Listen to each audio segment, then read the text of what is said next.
KBR news కి స్వాగతం. Channels విస్తృతంగా ప్రచారం చేస్తున్నాయి. దురదృష్టవశాత్తు ఆ విషయాల్ని ప్రజలకు అర్థమయ్యే విధంగా రెండు మాటలు చెబుదామనే ఉద్దేశంతో ఈరోజు ఈ ప్రెస్ మీట్ని ఆహ్వానించడం జరిగింది. తుంగభద్ర ప్రాజెక్ట్ అనేది ఉమ్మడి ప్రాజెక్ట్. అది కర్ణాటక, ఆంధ్రప్రదేశ్, కొద్దిగా తెలంగాణ, ఈ మూడు రాష్ట్రాలకి సంబంధించినటువంటి ఉమ్మడి ప్రాజెక్ట్. దీని నిర్వహణకి తుంగభద్ర బోర్డు ఉంటుంది. కర్ణాటక, మనము, దానితో పాటు సిడబ్ల్యూసి సెంట్రల్ వాటర్ కమిషన్ వారు కూడా మూడు రాష్ట్రాలకి సంబంధించినటువంటి ప్రాజెక్ట్ కాబట్టి నిర్వహణలో వారు బాధ్యత తీసుకుంటారు. చైర్మన్గా వారు ఉంటారు. ఇది దాని కన్స్ట్రక్షన్. దానికి సంబంధించి దానిలో ఒక గేట్ కొట్టుకుపోతే అది జగన్మోహన్ రెడ్డి గారి సైడ్ ఎఫెక్ట్ అని, జగన్మోహన్ రెడ్డి గారి వాళ్ళే కొట్టుకుపోయిందని ఇలాంటి దుష్ప్రచారం చేసేటటువంటి కార్యక్రమం చేయటం చాలా దురదృష్టకరమని ఈ సందర్భంగా నేను చెప్పదలుచుకున్నాను. ఏది జరిగినా అది జగన్మోహన్ రెడ్డి గారి అకౌంట్లో వేసేసి తప్పుకోవాలని చంద్రబాబు నాయుడు గారు, తెలుగుదేశం ప్రభుత్వం, ఎల్లో మీడియా ప్రయత్నం చేయటం అనేది దుర్మార్గమైనటువంటి అంశం. ఇదే విధంగా మరి జగన్మోహన్ రెడ్డి గారి టైంలో పులిచింతల 16వ గేటు కొట్టుకుపోతే వితిన్ 20 డేస్లో దాన్ని రిపేర్ చేసేసి ఏర్పాటు చేసి నీరు కిందకు పోకోకుండా ఆపడం జరిగిందనే విషయాన్ని మర్చిపోయారు.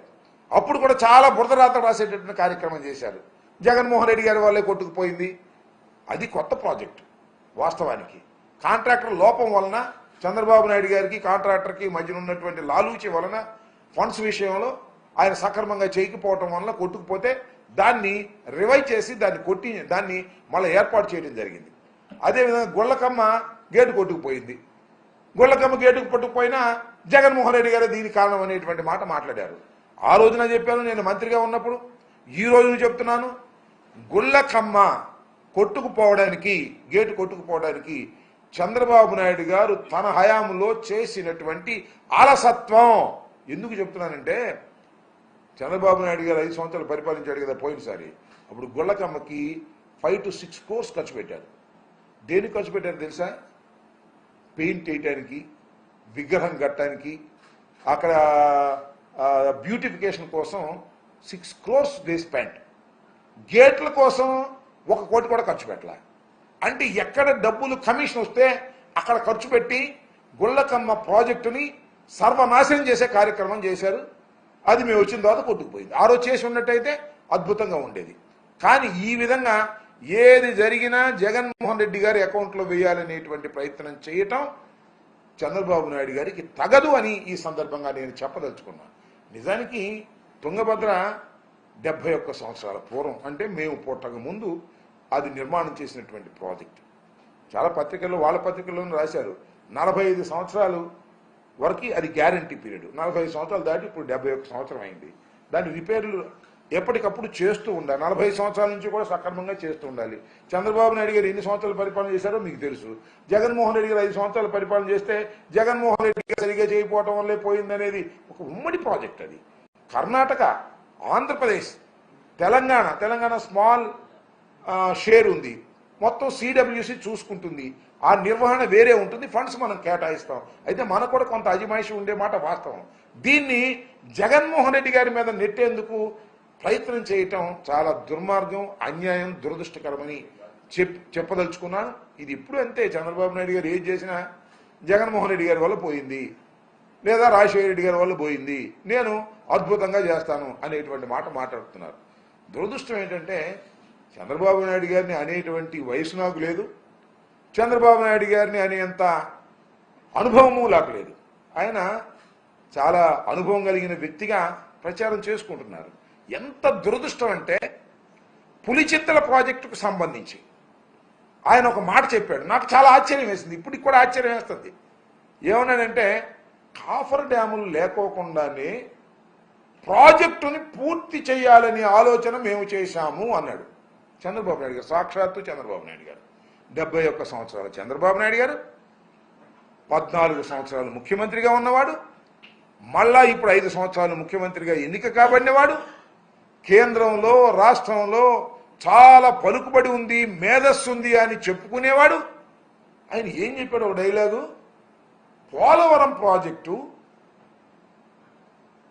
కాఫర్ డ్యాముల నిర్మాణం లేకోకుండానే, మరొకసారి వినాలి, పోలవరం ప్రాజెక్టు కాఫర్ డ్యాముల నిర్మాణం లేకుండానే ప్రాజెక్టు పూర్తి చేయాలని ఆలోచన చేశాము అనేటువంటి మాట ఆయన అన్నాడంటే మరి నిజంగా ఆయనకి ఇరిగేషన్ గురించి ప్రాజెక్టుల గురించి తెలియదని అనలేదు, కానీ ఎంత అమాయకంగా మాట్లాడాడో నాకు అర్థం కాలేదు. దానికి ఏదో నేను ఈ మాట అన్నందుకు రకరకాలుగా వాళ్ళు మాట్లాడే ప్రయత్నం చేస్తున్నారు, నన్నేమో ట్రోల్ చేసే ప్రయత్నం చేస్తున్నారు. ట్రోలింగ్లకి గీలింగ్లకి నేనేం భయపడే వ్యక్తి కాదు, ఫీల్ అయ్యేటువంటి వ్యక్తిని కూడా కాదు. ఉన్నది ఉన్నట్టుగా మాట్లాడటమే నాకు తెలిసినటువంటి సత్యం. నాకు తెలియకపోతే తెలియలేదని ఒప్పుకుంటాను తప్ప తెలిసినట్టుగా చంద్రబాబు నాయుడు గారి లాగా నటించడం నాకు కుదరదు. ఇది వాస్తవం అని కూడా ఈ సందర్భంగా నేను చెప్పదలుచుకున్నాను. ఏది జరిగినా జగన్మోహన్ రెడ్డి గారు ఇవాళ పథకాలు అమలు చేయలేకపోతున్నాం, ఖజానా డబ్బులు లేవు. జగన్మోహన్ రెడ్డి గారు ఖజానా మొత్తం ఖాళీ చేశాడు. ఇది అంతకుముందు ఖజానా బాగా బ్రహ్మాండంగా ఉందనుకున్నావా? నాకు అర్థం కాల. నువ్వు వాగ్దానం ఇచ్చే రోజున ఖజానా బ్రహ్మాండంగా ఉందని అనుకున్నావా? జగన్మోహన్ రెడ్డి గారు ఏం కొత్త వాగ్దానం ఒకటి కూడా ఇవ్వలేదే. ఎందుకు ఇవ్వలేదు? He knows everything. కొత్త వాగ్దానాలు ఇస్తే చేయలేము, పాత వాగ్దానాలని నిలబెట్టుకోవాలి అనేటువంటి ఉద్దేశంతో ఒక్క కొత్త వాగ్దానం కూడా చేయలేదు. నువ్వేమో కొత్త వాగ్దానం చేసావు. ఎంతమంది పిల్లలు ఉంటే అంతమంది పిల్లలకి ఇస్తానన్నావు. అదే స్వామి చెప్పినట్టు, జగన్మోహన్ రెడ్డి గారు చెప్పినట్టు బిర్యానీ ఇస్తానంటే బిర్యానీ కోసం ఎగబడితే ఉన్న పలావ్ పోయింది, బిర్యానీ పోయింది, ఆ సామెతగా ఉంది. ఆ అమ్మ ఒడి పోయింది, తల్లికి వందనము లేకుండా పోయింది.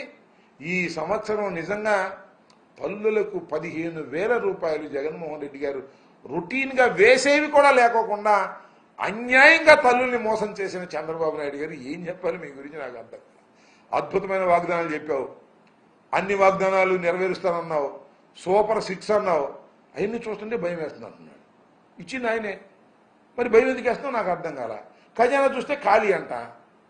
అంటే కోటాను కోట్ల రూపాయలు ఖజానాలో ఉంటే నువ్వు పంచి పెడతావు. వచ్చి ఏం చెప్పావు నువ్వు?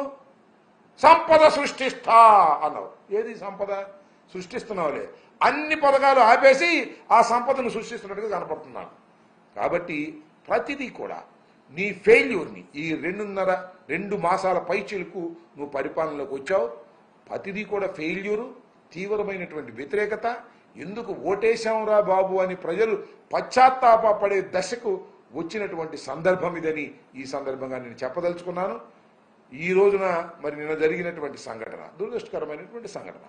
దానివల్ల నిజంగా మరి 90 లక్షల క్యూసిక్ వాటర్ కిందకి ఫ్లో అవటం వలన మరి తుంగభద్ర డ్యాంలో ఉన్నటువంటి వాటర్ మొత్తాన్ని చాలా వరకు ఖాళీ చేయాల్సి ఉంటుంది. ఎందుకంటే ఆ గేట్ను రిపేర్ చేయాలి అంటే ఈ సీజన్లో రిపేర్ చేయలేరు కాబట్టి, వాటర్ లేనప్పుడు మాత్రమే రిపేర్ చేయగలుగుతారు కాబట్టి చాలా వాటర్ వృధా అయ్యే పరిస్థితి ఉంది. అదంతా శ్రీశైలానికి వస్తుంది, శ్రీశైలం నుంచి నాగార్జున సాగర్కి వస్తుంది, నాగార్జున సాగర్ నుంచి పులిచెంతలకు వస్తుంది, పులిచెంతల నుంచి సముద్రంలో కలిసిపోద్ది. రకరకాలుగా అది వాటర్ నిల్వ ఉండాల్సిన వాటర్ అంతా కూడా వేస్ట్ అయ్యేటువంటి పరిస్థితి ఉన్నమాట వాస్తవం. దీనికి మనకి కూడా నష్టం జరిగే మాట కూడా వాస్తవం. దీనికి ఏదో జగన్మోహన్ రెడ్డి గారి సైడ్ ఎఫెక్ట్ అని జగన్మోహన్ రెడ్డి గారి మీద నెట్టేసి చేతులు దులుపుకోవాలనేటువంటి ప్రయత్నం దయచేసి చేయవద్దని. ఇది ఉమ్మడి ప్రాజెక్ట్ అని కర్ణాటక ప్రభుత్వం, ఆంధ్రప్రదేశ్ ప్రభుత్వం 2 కలిసికట్టుగా సెంట్రల్ వాటర్ కమిషన్ యొక్క ఆధిపత్యంలో జరిగేటటువంటి ప్రాజెక్టు. దీన్ని చర్చించి సాధ్యమైనంత తొందరగా దాన్ని పూర్తి చేసి ఆ నీటిని నిల్వ చేసుకోవటం అనేది అవసరం. కాబట్టి దానికి కావాల్సిన ఏర్పాట్లు చేయటం మంచిది తప్ప జగన్మోహన్ రెడ్డి గారి మీద నెట్టేసేటటువంటి కార్యక్రమం చేయడం చాలా దురదృష్టకరమని ఈ సందర్భంగా చెప్పదలుచుకున్నాను. Okay, right.